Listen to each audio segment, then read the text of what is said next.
हूं आबिद हुसैन शेख। आपका खैर मकदम है 4 टीवी न्यूज कर्नाटक एक्सप्रेस में। मंगलूर गोलीबार मामला, सीआईडी को जांच का आदेश। मंगलूर में 5 दिन पहले हुए गोलाबार की घटना की जांच के लिए सीएम येडियुरप्पा ने सीआईडी को आदेश दिया है। आज डॉलर्स कॉलोनी के अपने निवास में मीडिया से बात करते हुए सीएम येडियुरप्पा ने कहा कि पुलिस और पुलिस थाने पर हमला करने वालों पर कड़ा कदम उठाना है। इसके बारे में पुलिस को सूचना दी गई है। सीएए कानून से अल्पसंख्यकों को कोई तकलीफ नहीं होगी, वो आतंकित न हो।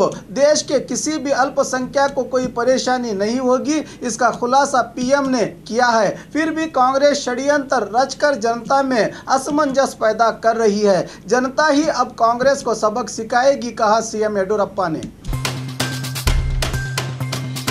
बेंगलुरु में शांति सभा, ट्रैफिक जाम। आज बेंगलुरु के कुद्दुस साहब ईदगाह मैदान में 35 से भी अधिक संगठन और मुस्लिम समुदाय के लोगों ने बड़ी रैली का आयोजन किया है। उसी तरह हजारों लोगों ने बाइक पर प्रदर्शन करते हुए टाउन हॉल पहुंचे। इस रैली के कारण town hall, KR market, Hulsoor gate इलाकों में ट्रैफिक जाम हो जाने से वाहन सवारों को काफ़ी मशक्कत करनी पड़ी। इस मौके पर प्रदर्शनकारियों ने कहा कि हमें मोदी जी हमेशा झूठ कहते आए हैं, इसलिए पीएम मोदी और अमित शाह की बातों पर भरोसा नहीं रहा।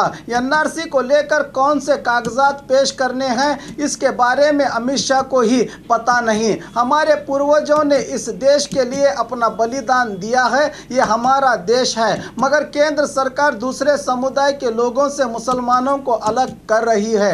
ये कह रहे हैं कि मुसलमानों को कुछ नहीं होगा, हुआ तो इसका जिम्मेदार कौन होगा, सवाल उठाया प्रदर्शनकारियों ने। देश में बहुत से मुद्दे हैं, इन मुद्दों को छोड़कर केंद्र सरकार क्यों इस कानून पर अड़ी है, इस कानून को वापस लेने का आग्रह कर रहे हैं प्रदर्शनकारी। सीएए और एनआरसी कानून के विरुद्ध जनता का आक्रोश जारी। पौरत्व कानून को लेकर अभी लोगों में डर खत्म नहीं हुआ, न जाने कब क्या होगा, ऐसा सोचते हुए राज्य में कई जगह प्रदर्शन हो रहे हैं। आज धारवाड़ में जन जागृति अभियान संघ के सदस्यों ने विवेकानंद सर्कल में, फिर जिलाधिकारी दफ्तर के सामने स्थित महात्मा गांधी की प्रतिमा के सामने प्रदर्शन करके इन कानूनों को रद्द करने की मांग करते हुए जिला अधिकारी के जरिए चीफ जस्टिस ऑफ इंडिया को निवेदन पत्र दिया गया। इस प्रदर्शन में हिंदू, मुस्लिम और क्रिश्चियन समुदाय के लोग बड़ी संख्या में भागी रहे। प्रदर्शनकारियों की संख्या को देखते हुए पुलिस का जबरदस्त काफी बड़ा बंदोबस्त रहा।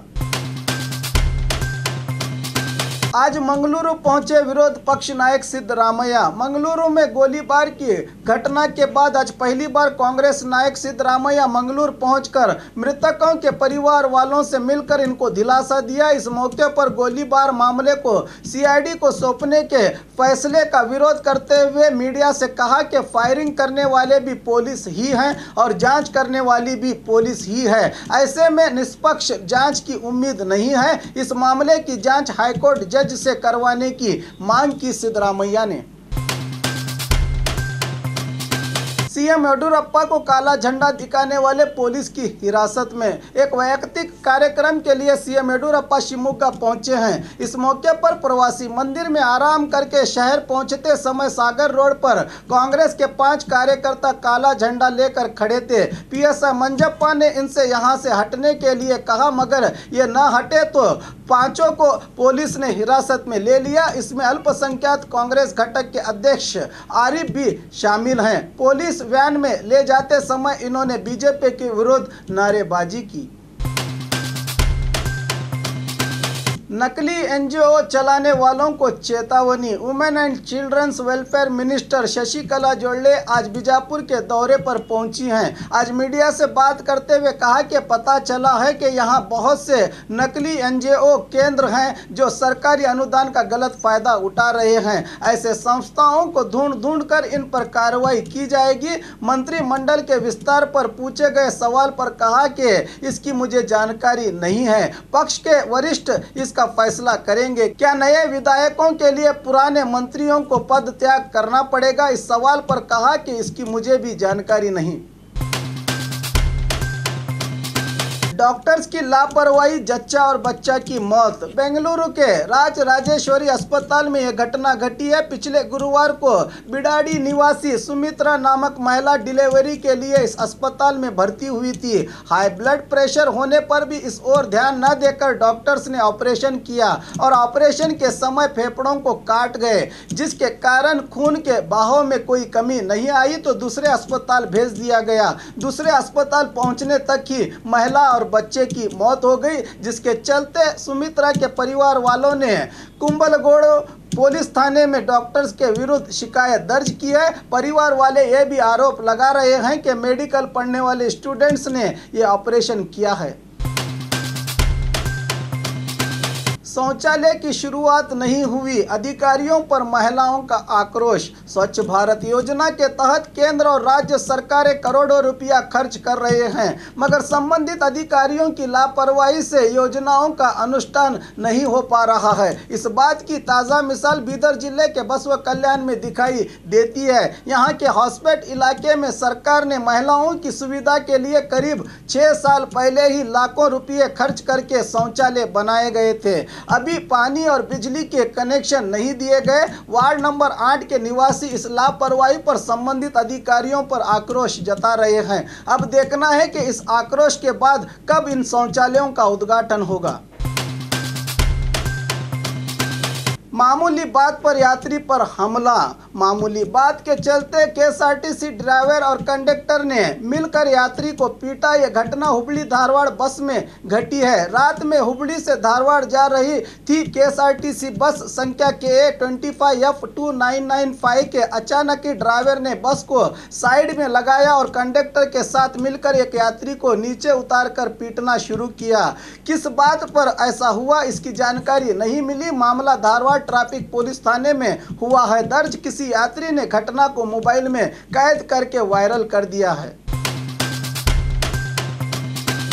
क्रिसमस त्योहार के मौके पर मैसूर में केक में बनाए गए दुनिया के 7 अजूबे। नए साल और क्रिसमस के मौके पर मैसूर के डॉल्फिन बेकरी की ओर से शहर के महाराज कॉलेज मैदान में दुनिया के 7 अजूबों को केक में बनाया गया है। Taj Mahal, the great wall of China, Chechen Etawah, Petra, Jordan और कोलोसियम को केक में ढाला गया है। ये सब केक प्रदर्शन के लिए रखे गए हैं, खाने के लिए नहीं। त्योहार के मौके पर दूर दूर से आने वाले प्रवासियों को लुभाने के लिए ऐसा किया गया है।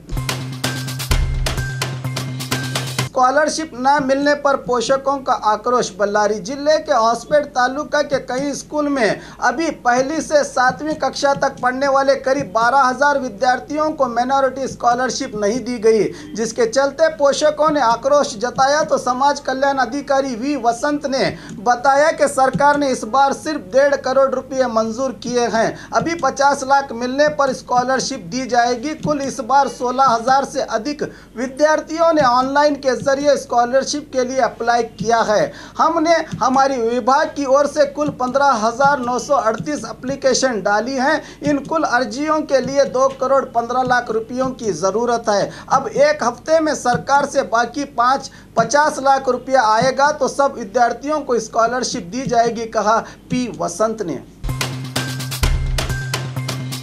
मानसिक अस्त व्यस्त महिला पर अत्याचार करने वाला पुलिस की गिरफ्त में।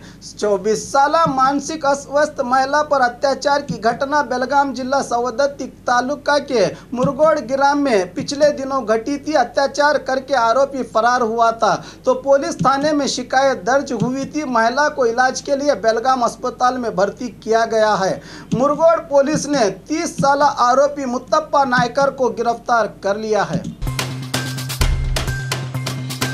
बसवा कल्याण में एनआरसी और सीएए के खिलाफ प्रदर्शन। देश भर में एनआरसी और सीएए कानून के खिलाफ प्रदर्शन चल रहे हैं। इसी के चलते आज बसवा कल्याण में भी हजारों लोगों ने शांतिपूर्वक शहर के गांधी चौक के पास जमा होकर इस कानून का कड़ा विरोध किया। इस मौके पर बसवा कल्याण के एमएलए नारायण राव समेत कई राजनीतिक और धार्मिक नेता सहित बड़ी संख्या में आम जनता रही भागी। और खबरों के लिए देखते रहिए 4 टीवी न्यूज़ कर्नाटक एक्सप्रेस।